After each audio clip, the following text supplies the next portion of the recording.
en pratique.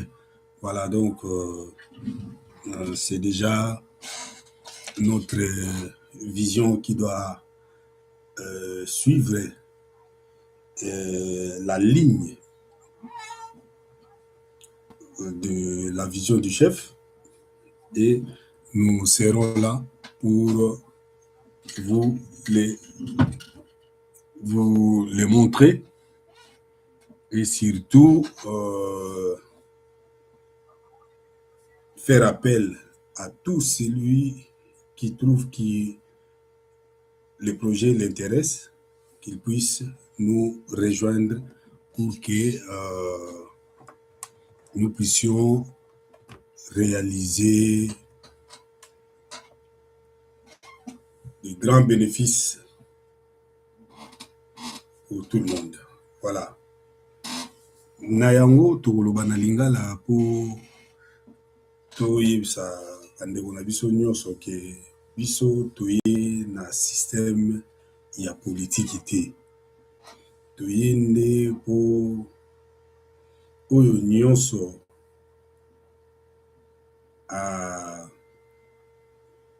aza na likanisi ya malamu mpona mboka wana Congo. Biso tolobi ete ke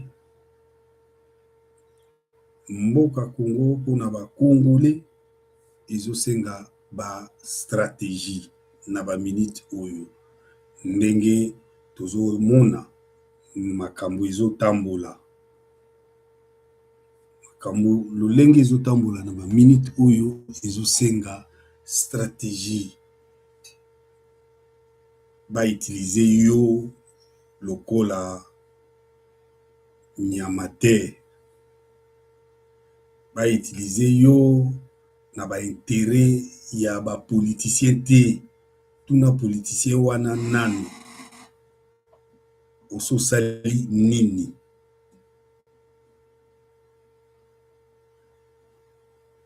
Oza na kompani nini?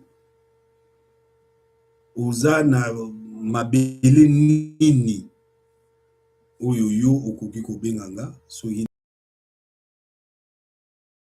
nakoki mpe kotinda mutu mosala totala nanu baposte politique surtout.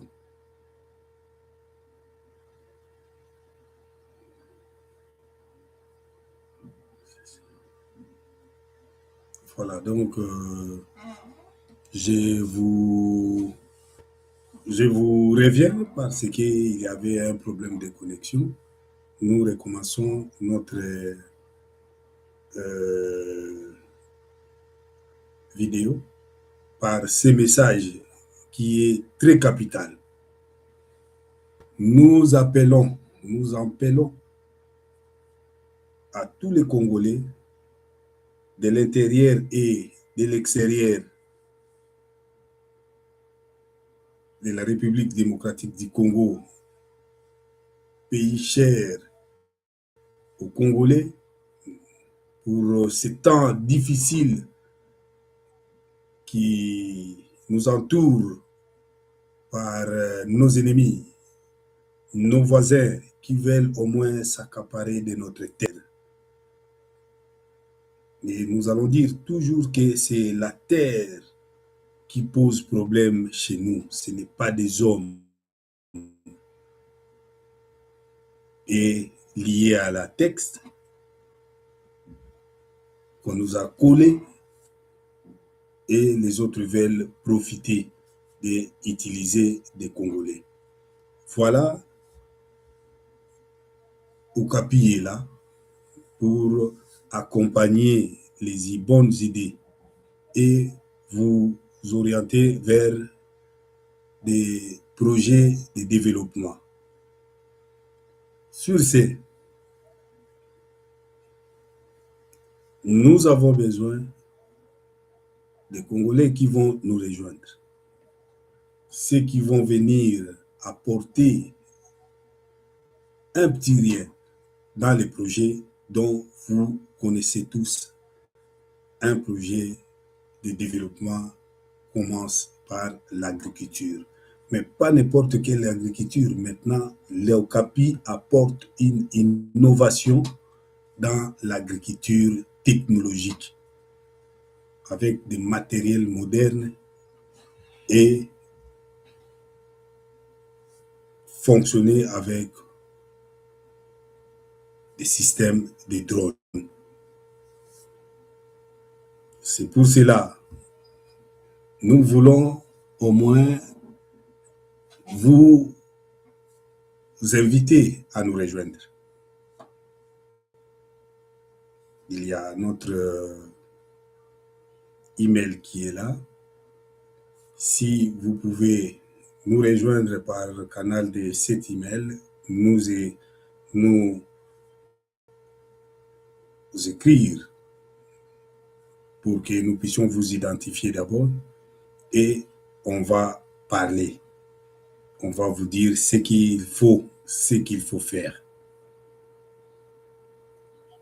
Nayango, nakobeta mbela na makasi parce que Okapi, c'est pur congolais.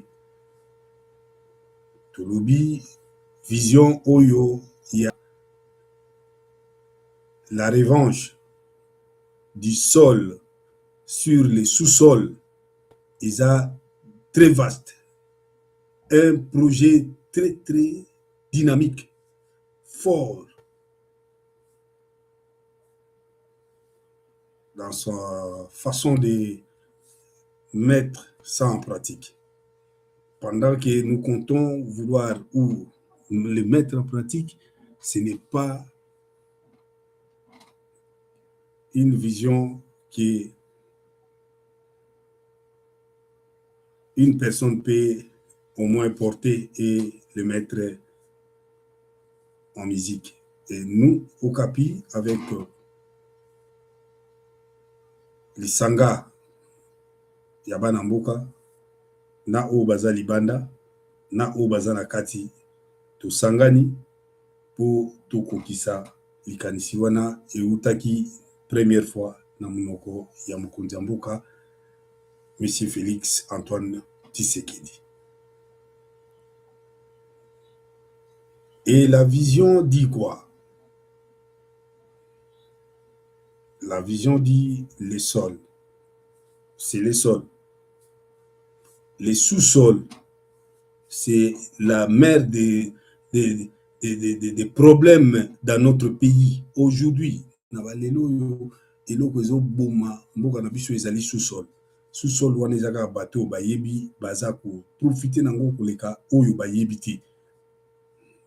Et si vous voyez bien tous les opposants lelo bazoliande na sous-sol parce que mbongo ya sous-sol wana ezouta quelque part na bato oyo baliaki mbongo wana na ndenge ya bango moko samba yebisa baninga et que fati aye po ayebisi yango siko baninga biso nyonso to yebisi ko ke mboka na biso depuis 30 ans baliaka mbongo ya sous-sol.